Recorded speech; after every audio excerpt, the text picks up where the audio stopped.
Good evening, everybody. Hope everybody's having a good Monday evening. Just wanted to, so boxing is kind of slow for the next month or so, month and a half, right? And I'm going to be covering the next couple of UFC cards because there's really nothing of interest in boxing until that Benavidez-Andrade fight, and I don't really care about the Shakur Stevenson fight so much. I'll watch it, and the Navarrete fight, but we all know who's going to win those two fights, right? Hold on, please.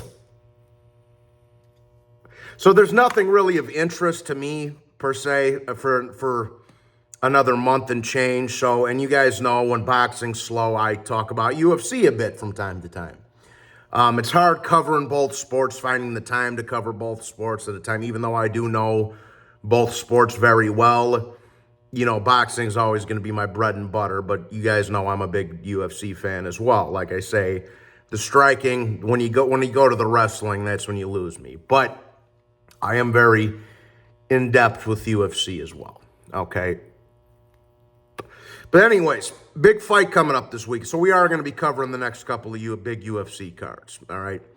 Anyways, big fights coming up this weekend. We got Islam Makhachev and Alexander Volkanovski having a rematch for the lightweight title in their for the controversial first fight they had, a few months ago, or earlier in the year, whatever it was.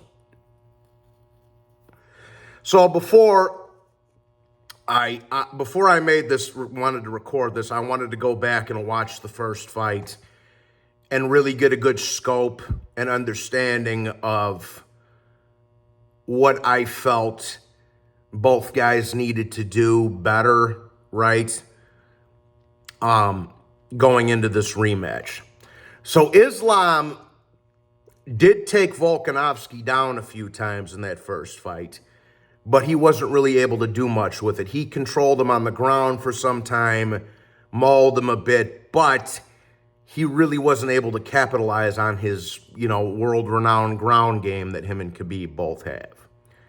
That's something that's going to win Islam this fight if he's able to make the adjustments to do more ground and pound and to do more work on the ground, depending on if he finds the openings to do so, right?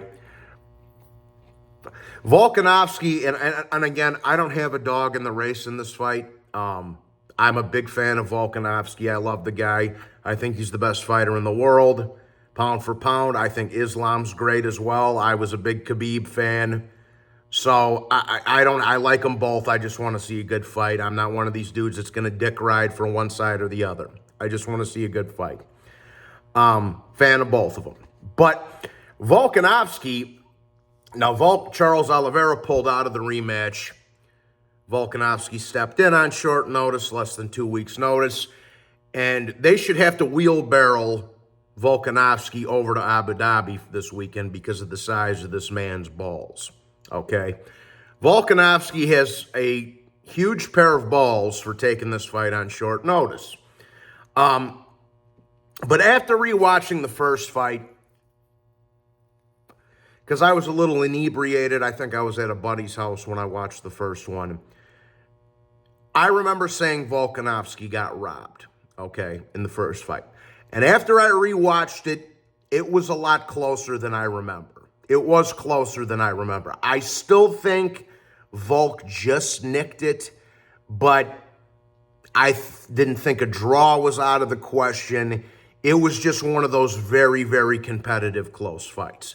It wasn't like the Loma Haney fight where it was a blatant robbery. It was more, for you boxing guys out there, it was more like a Brandon Figueroa, Stephen Fulton type of fight where Fulton got the decision. I thought it was a draw. Maybe Figueroa edged it, but whatever. It was one of those very, very close fights. They could have went either way, right? Now, Volkanovski has shown, specifically with the Max Holloway trilogy, that he can make those adjustments to really pull away from the pact, okay? And I saw them talking about that on UFC Live. The problem is, I don't know if he's been training for this just in case somebody pulled out. If he's already been in camp and prepping for this moment, I think he might pull it off. I really think Volkanovski might pull this off, bro. But if he just took it on 12 days notice, like, yeah, fuck it, let's do it again, then you kind of got to give Islam the edge, okay? And I really don't know what's been going on with Volkanovski's training camp, if he was already preparing for this or he just jumped into it with 10 or 11 days notice. I don't know, but that might be the determining factor right there. But regardless, I will say this. I expect this to be, just like the first fight, I expect this to be an extremely, extremely competitive rematch.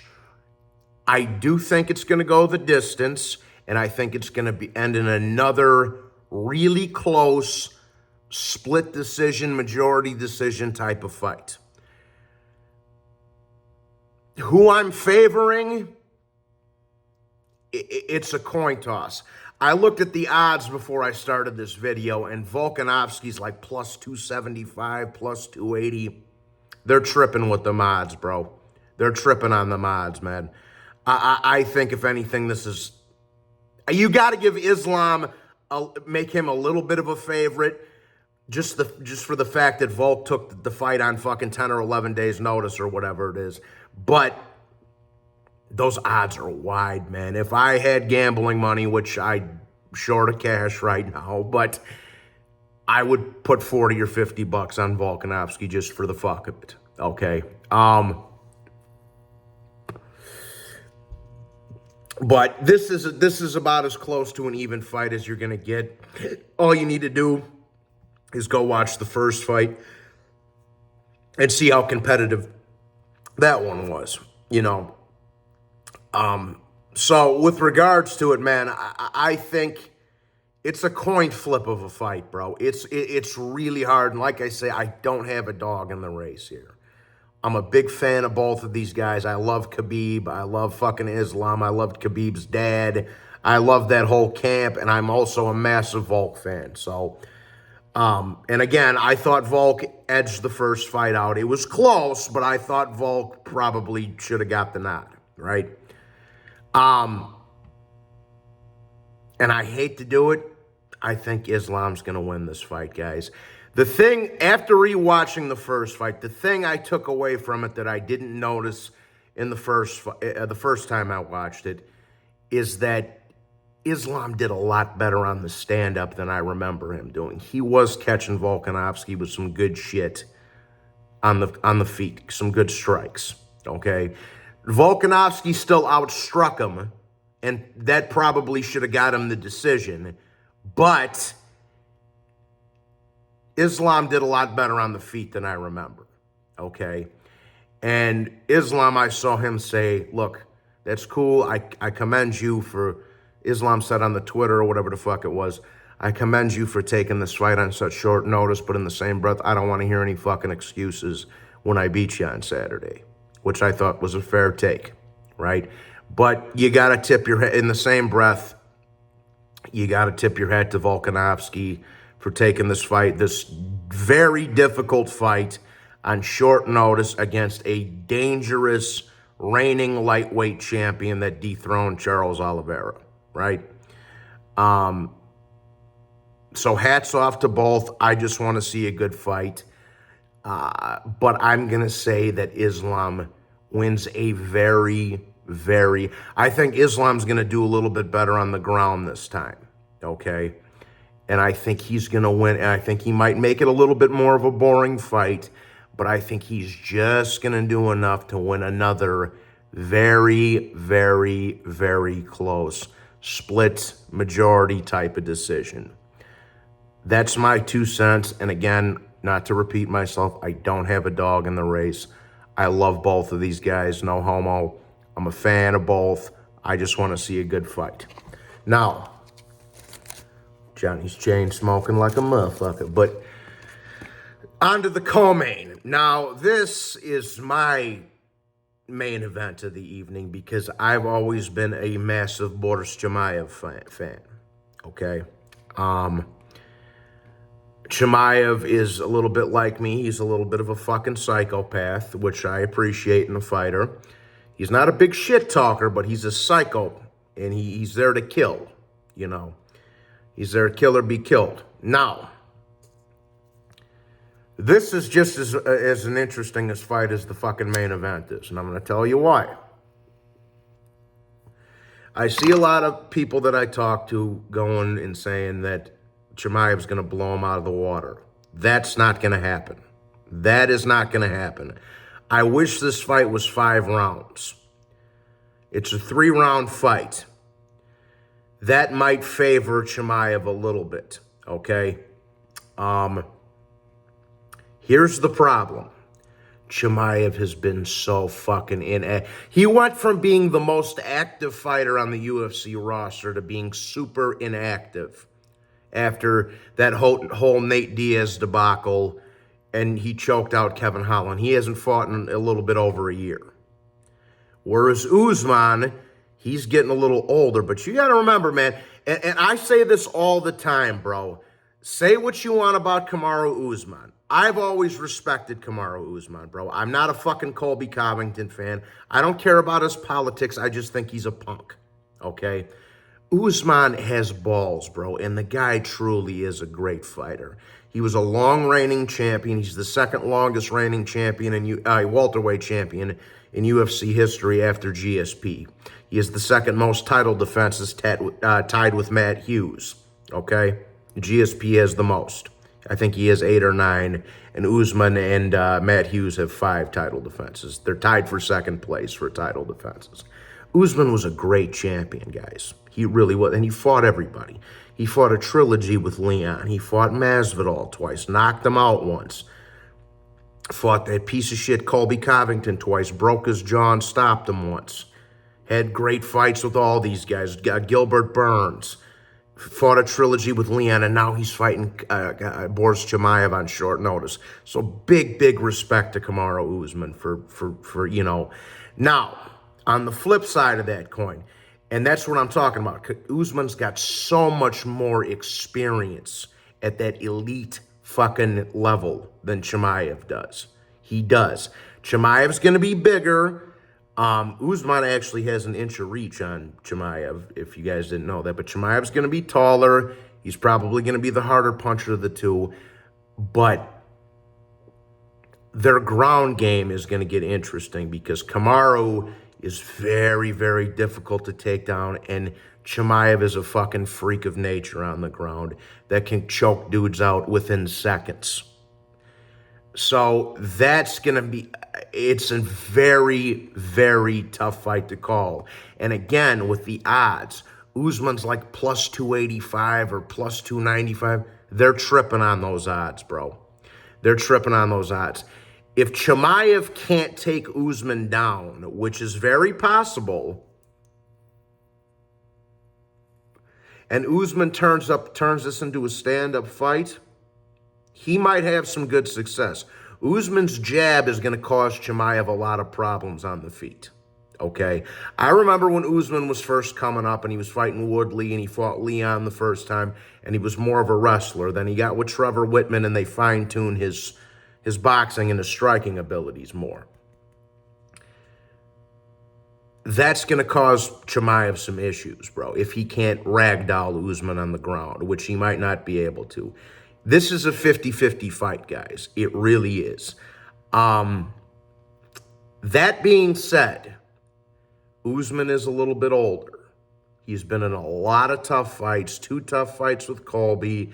He had a tough fight with Dorino Burns. He had a tough fight with, he got kicked in the head from Leon. He had a tough third fight with him, and he's getting older. He's 36 years old.